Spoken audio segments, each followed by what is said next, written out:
Bonjour, je vais vous présenter l'étude L'économie de la dégradation des terres au Bénin, le cas de la commune Banikora. Nous, on va s'interroger sur les questions à savoir si le coton est vraiment l'or blanc.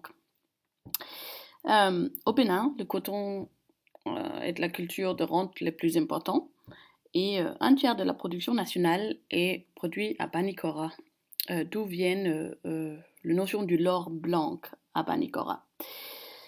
Mais les producteurs connaissent malheureusement quelques défis liés à le déclin de la fertilité du sol, des aléas de réchauffement climatique, la hausse des prix des entrants, endettement, problèmes de santé.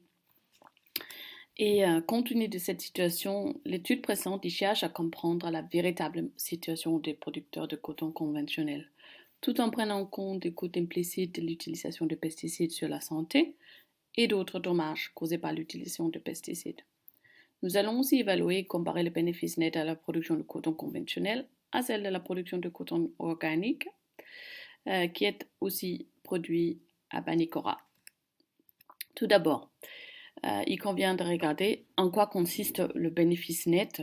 Pour l'agriculteur, le bénéfice net, c'est le recette, c'est-à-dire ce qu'il vend, le rendement qu'il vend à un certain prix, moins les coûts des entrants, moins les coûts environnementaux, c'est-à-dire de coûts qu'il lui-même va souffrir en raison de l'utilisation de certains intrants, tels que les coûts de la maladie.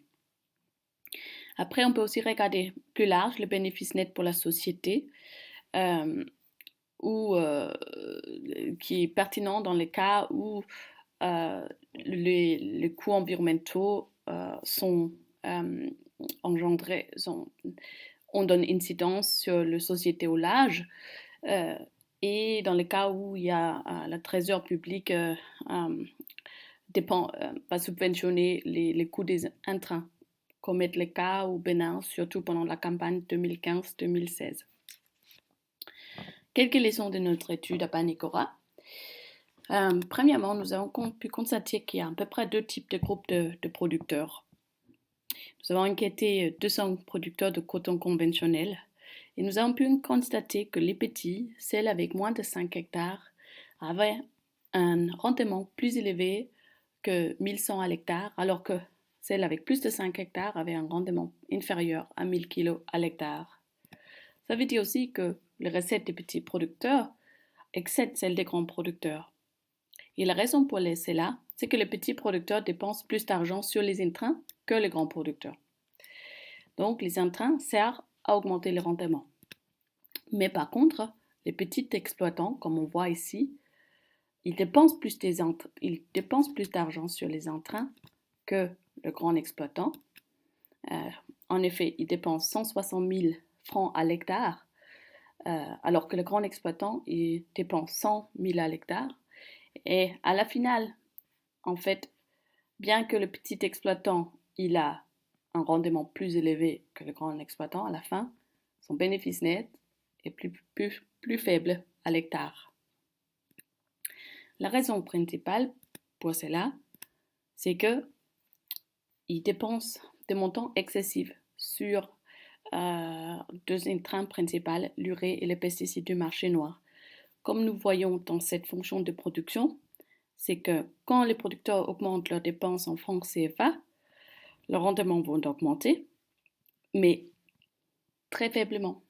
Alors au-delà d'un certain seuil, spécifiquement 4 000 francs par hectare, l'agriculteur peut continuer à dépenser des sommes énormes sans que ça va pourtant augmenter son rendement. Alors qu'avec les NPK, il y a un bon retour à l'investissement, tout en augmentant son dépense en francs CFA, le rendement il augmente. Voilà. Et là, on a en fait tout simplement un tableau qui montre quelles sont les dépenses moyennes par hectare et quel est l'optimal.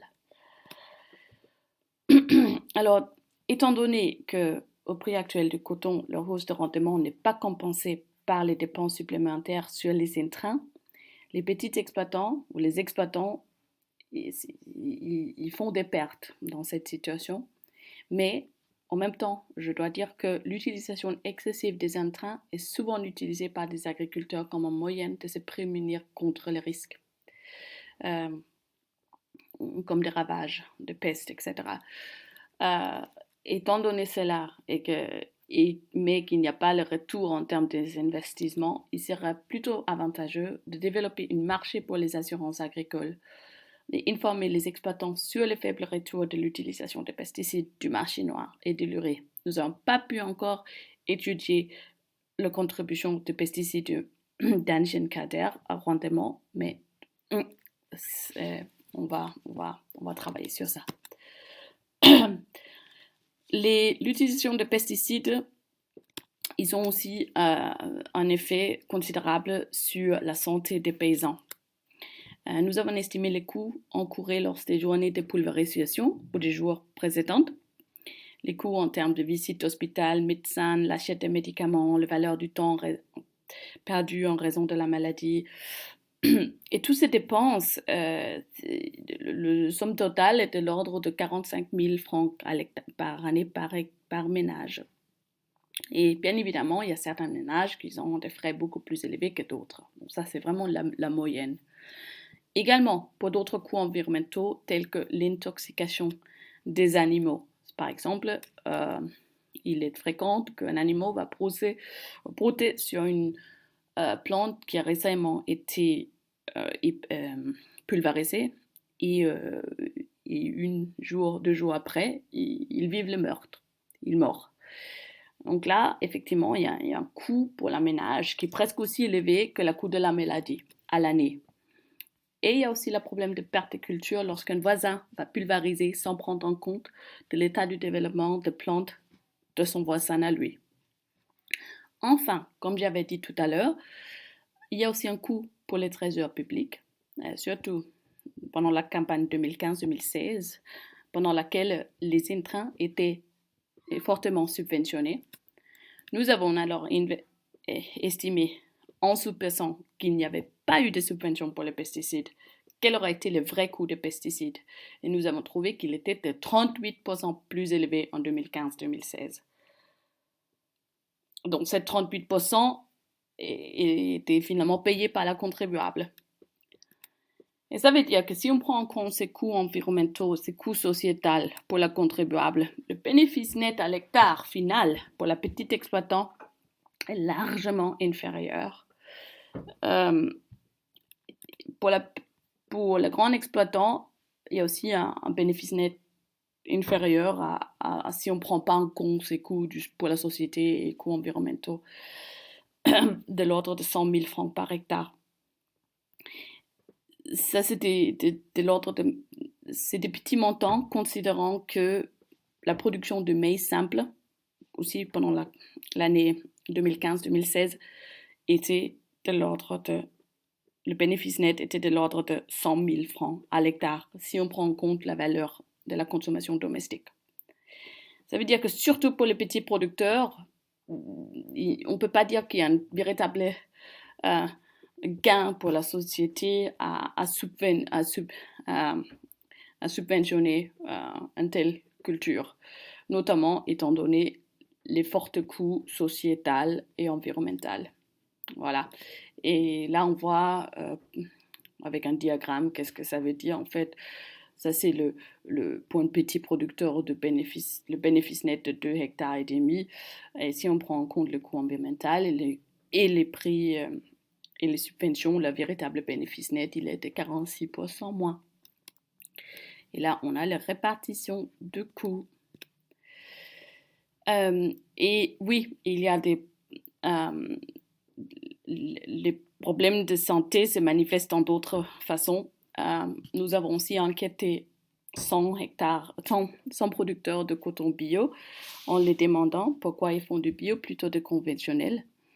Et 80% d'entre eux ont dit parce que c'est meilleur pour la santé. 70% ont dit parce qu'ils trouvent que y a une facilité de la culture qui est non tracassante à cause de son complémentarité avec le pastoralisme. Alors, ça nous amène aux dernières parties de la présentation, à savoir comment le le coton conventionnel se compare au coton bio. Donc, la raison principale, c'est que bien que les producteurs biologiques aient moins de terres dédiées à la production bio, environ 1 hectare, un grand nombre de ces producteurs sont très performants. Dans l'ensemble, ils ont un rendement moyen de 700 kg à l'hectare et une dépense sur les intrants de 50 000 francs à l'hectare contre 100 000 à 150 000 pour les conventionnels. Ils ont aussi un prime à l'achat qui est plus élevé que celle de producteurs de coton conventionnels. Et par conséquent, à la fin, leur bénéfice net est significativement plus élevé que celle des producteurs conventionnels. Le bénéfice net sociétal pour les producteurs conventionnels était de l'ordre de 60 000 à 100 000. Et ici, on voit que le bénéfice net sociétal est de 170 000, car il n'y a pas de coûts environnementaux qu'on doit déduire, parce qu'il n'y a pas de maladies ou de problèmes de décès des animaux liés à l'utilisation de biopesticides. Et en termes de la distribution de bénéfices nets, on voit qu'effectivement, parmi les producteurs de bio, il y a une grande différence. Déjà, il y a certains qui sont qui ont de très grands rendements et par conséquent des forts revenus, et certains qui ont des revenus qui ressemblent plus aux producteurs de coton conventionnels. Mais on voit que 65% de tous les producteurs de bio ont plus de 100 000 francs à l'hectare, alors que parmi les producteurs conventionnels, seulement 50% ont plus de 100 000 francs à l'hectare. Et ça, c'est même en prenant en compte les subventions des intrants. Là, en réalité, si on aurait intégré le coût pour les contribuables, il y aurait encore moins. Les bénéfices nets auraient été moindres. Bon, les commentaires concluants, c'est que les producteurs de coton biologique sont aussi moins vulnérables au choc climatique que les agriculteurs conventionnels. Ça, c'est parce que, d'une part, ils vont chercher une grande partie de leurs intrants dans la nature. Alors, il n'y a pas un endettement important pour les accueillir. Il n'y a pas de dette du tout pour ces intrants. Et ils ont aussi tendance à avoir plus de matière organique et plus d'humidité dans leur sol. Donc, ils sont moins vulnérables à des sécheresses ou de précipitations, l'inondation. Mais actuellement, le manque de crédit et l'encadrement général pour le secteur réduit la capacité des agriculteurs biologiques à mettre à l'échelle leur production. Et ça freine aussi des producteurs conventionnels qui sont intéressés par les bio à se lancer dans les bio parce qu'ils se disent qu'il n'y a pas de soutien pour les secteurs.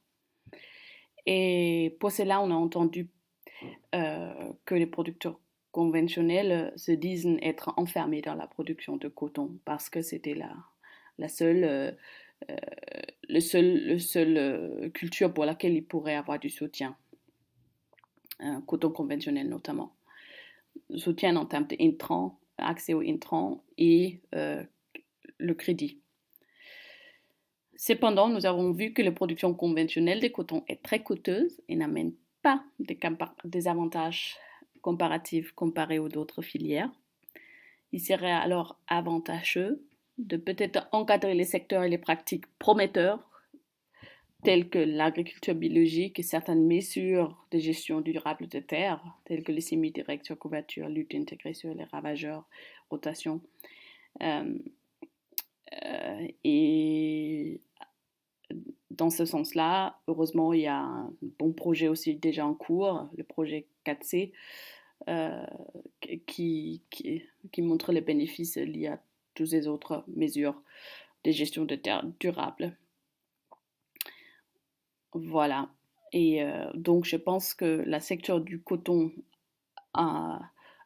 ou le filière du coton et le futur du coton en Bénin est bien glorieux, mais il faudra faire quelques réformes. Merci pour votre attention.